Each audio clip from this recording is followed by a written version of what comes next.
welcome to Tea Time today with me, Chaiti, Narula. On the show today, we've got a young president who loves playing golf. He's young, he's dynamic, and he's a man of few words. But nevertheless, when he talks, he makes a difference.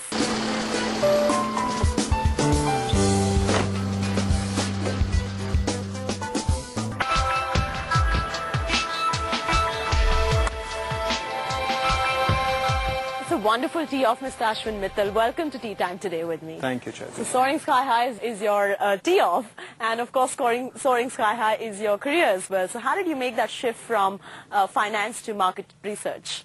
Life is strange, right? All those years of studying and my complete focus on finance, took no marketing classes, then invested in a marketing services business, and here I am. This is my career now. So this business, you're a president of Crosstab, and you also have a wholly owned subsidiary as well. So take us through your business. Right. So we've been known as Crosstab in the past, but we realized that essentially we were in two very different businesses. Right. We are providing outsourcing for research companies and consulting firms for research operations, and at the same time we are delivering insights to corporations using market research and marketing analytics. So the both need to be run very differently. So we created a subsidiary called Blue Ocean Market Intelligence, and we run these two businesses in two different companies. You mentioned outsourcing. So how have you changed the way outsourcing is done for your global clients through your company? So now, today, sitting in India, we're able to completely transform the global delivery model for market research.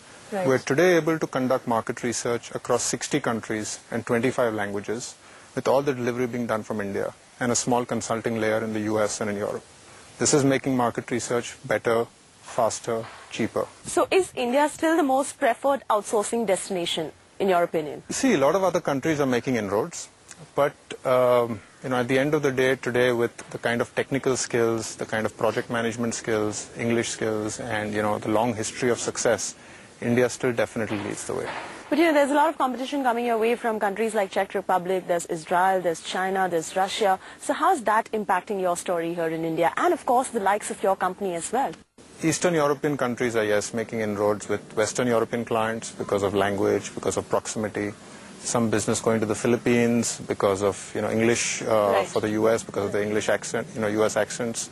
China has actually become very expensive now, so almost no business goes to China. Our competition is not really the other countries. Our competition is more the concept and the internal capabilities of our clients. That's what we're really competing with. You mentioned Philippines. India is always known to be something that creates value and is a backbone for the rest of the world when it comes to outsourcing. And slowly we are seeing that shift happen for Philippines as well. So how much do you think is being taken away from India and business transfer to Philippines when it comes to outsourcing? Well, the market is really large, and the Indian labor pool is very deep. So yes, there will be some business that will go to other countries, and companies look to diversify risks, so place some business in some other countries. But at the end of the day, what we are seeing is that India is still dominant. NASSCOM has predicted that India will soon acquire about 70% in the growing knowledge process outsourcing and market research process outsourcing business in this country. How true is that in your opinion? Do you actually see that happening at the ground level? The KPO industry in India is growing, and certainly we are well poised to take substantial market share. But the real challenge for Indian companies will be to not only perform the processes for knowledge processes, not only do the back-end processes, but also to be able to combine that with business context and really deliver insights to clients. So moving up that value chain is the challenge now. Now, you mentioned moving up the value chain as well. A lot of these BPO companies are now metamorphosing. There's a huge metamorphosis that we're seeing from BPO to KPO and MRPO as well. Do you see this trend continuing in our country? And why is it that this is happening? So, well, the market for KPO is opening up, and there is some natural synergy. In India? Yes, in India and globally. And there is some natural synergy between BPO and KPO. But it's not that easy, because these large BPO companies, typically the processes they're used to running are very homogeneous. They'll have 100 people running one process, 1,000 people running another process. But KPO requires many small different sets of capabilities, and each one is very specialized, and one needs to have deep competency in each. So it's quite a challenge for these BPO companies to develop all these competencies and deliver them effectively to clients. Is there a growing shift from BPO to KPO to market research process outsourcing as well? Because how different is KPO from MRPO? Well, MRPO is a segment of KPO. So there are maybe 10 different types of KPO that one can perform, and market research is one of those knowledge processes which lends itself to outsourcing. And what is the kind of future that you see for companies like yours who are into MRPO? So market research is maybe a $30 billion industry worldwide. NASSCOM predicts that about 10% of this work can come to India. So, we are still very far from there. Now, your company has moved from research, market research, into data analytics.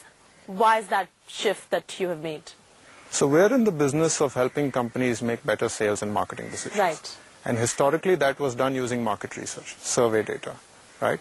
But now with the onset of technology, there is a lot of historical transactional data available. So we've moved into analytics not because it's, the hot thing to do today, but because it's yet another means of helping companies make sales and marketing decisions. So you can do it with survey data, which is attitudes, and you can do it with transactional data, which is behavior. You combine both and get, much richer insights. And technology playing a huge part in making that shift from market research to data analytics. Absolutely. We're still in conversation with Mr. Ashwin Mittal, who's the president of Crosstab, and we're discussing the conundrum of changes that we're witnessing in market research process outsourcing and, of course, predictive data analysis as well. Earlier, we were discussing about how data analytics is the new big wave that we're riding on. Would you agree to that? No, absolutely. So, we're really in the middle of what we would call a data revolution. So Wow. Because of all of this, advancement of technology, there is so much data that is being collected and stored every day. There are some numbers that there has been more data generated in the last 2 years than in the last 100 years. And that's going to grow 50 times. And that's going to grow 50 times in the next 10 years. What is the reason for such a paradigm shift? So because of technology, because of people, using electronic means of communication and electronic means of transacting, like mobile, like online, like social media.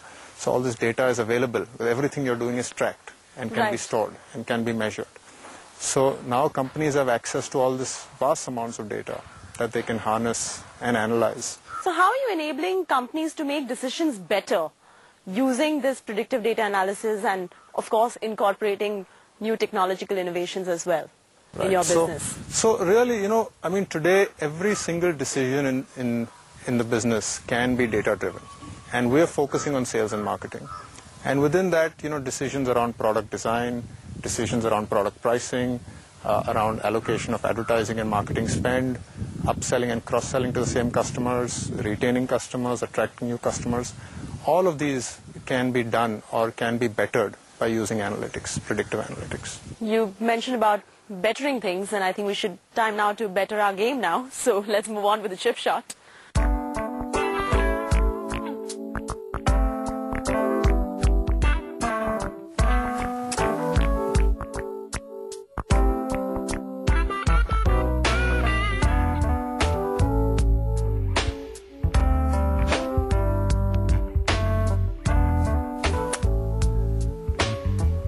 That's a good one, Mr. Mittal.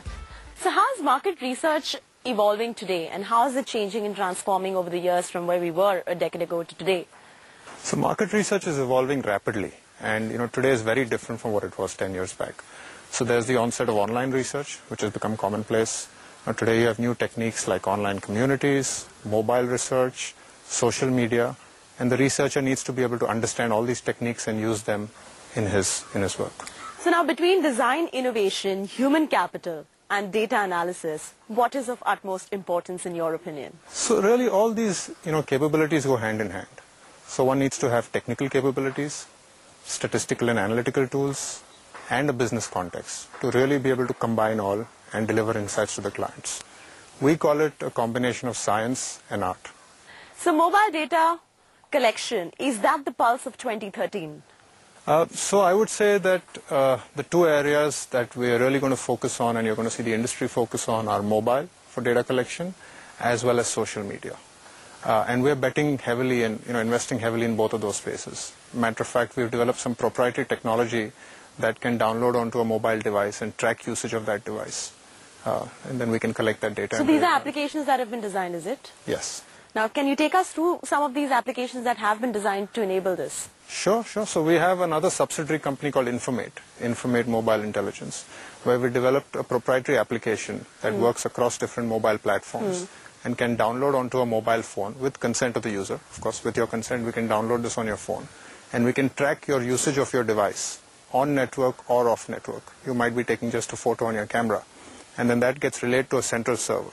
Right. And we have a panel of people who have this device on their phone, so we constantly get this data, and then we can use that to, create reports about what people are doing on mobile, when they're doing it, how they're doing it, and sell access to that to companies so doing you're business on capitalizing mobile. on this information to achieve the overall end objective to your client. Absolutely. Yeah. So mobile operators, mobile device manufacturers, people advertising on mobile, media companies. Rather interesting job right there. I wanted to know, how do companies like yours leverage the power of data to predict consumer behavior? So, we use data today in everything, and we're helping companies to really make all kinds of sales and marketing decisions, whether it's designing better products, whether it's deciding pricing, whether it's deciding advertising campaigns, deciding marketing spend, acquiring clients, upselling, cross-selling to customers. It's really a means of enhancing revenue and profitability of businesses. Take us through some of the recent projects that you have done and through your clientele. For example, there's this client of ours that wants to substantially reduce their cost of acquisition of customers. Right. And we were able to help them use, their data of what they had done in the past, the activities they had carried out, and the success rate, and the demographics of the people that they had approached. And we're able to help them really define, their marketing campaigns such that they tailor their campaigns to the demographics of the individuals. What kind of people are they going after, and are they going after them with the right message? Right. And using that, they were able to substantially reduce their cost of customer acquisition. Very interesting.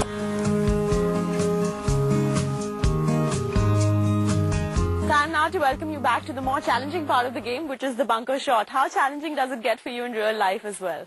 So, there's a lot you can apply from golf in your day-to-day life and business, right? So golf is all about concentration, focus, consistency.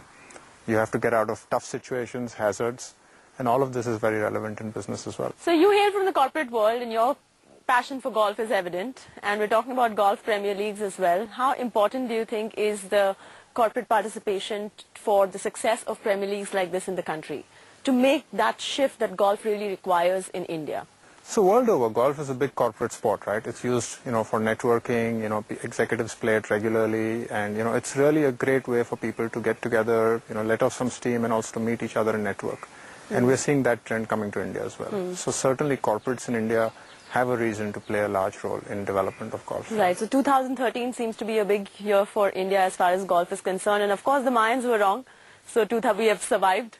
So the 2013 PGA Tour is also likely to take place now. Who do you think will own the tour for the next decade? My pick would be Rory McIlroy. What would be your pick? Next decade, wow.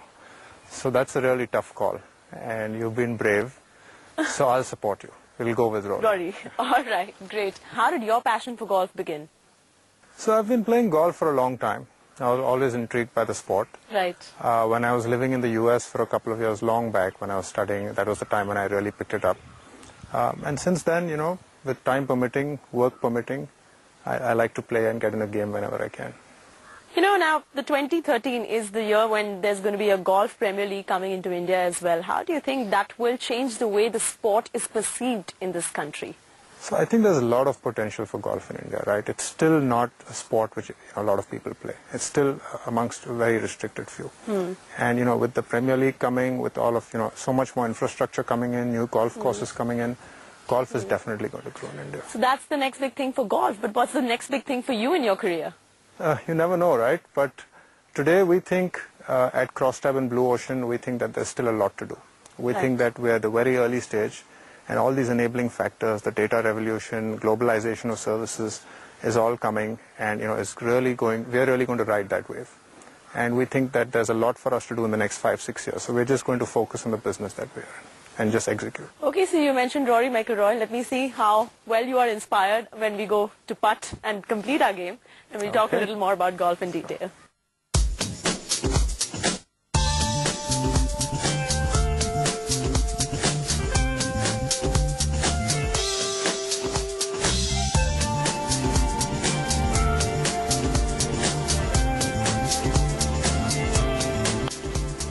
Definitely inspired by Rory McIlroy. Right answer when you told me he's the next big golfing PGA 2013 player that we're riding on.